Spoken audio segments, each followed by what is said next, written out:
जैकबाबाद में खबर शामिल कंदासीं त सराफा यूनियन के हाजी मोहम्मद यूसुफ मेमण के पैनल के जनरल सेक्रेटरी मोहम्मद इस्माइल पठान पंहिंजे उहिदे खां इस्तीफ़ा ॾेई छॾी।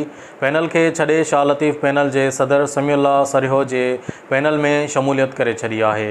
इन मौके ते शाह लतीफ़ पैनल जो चेयरमैन हाजी मोहम्मद अमीन पठान, सदर हाजी समीउल्लाह सरिहो, नायब सदर आसिफ अली भट्टी, जनरल सेक्रेटरी वजी कुमार ऐं ॿियनि जी अॻवानी में मीटिंग कोठाई वई, जंहिं बाद शमूलियत अख्तियार कंदड़ मोहम्मद इस्माइल पठान के सीनियर नायब सदर जो उहिदो ॾिनो वियो। शाह लतीफ़ पैनल के उहिदेदारनि मोहम्मद इस्माइल पठान के गुलनि जा हार पाराए मुबारकूं ॾिनियूं।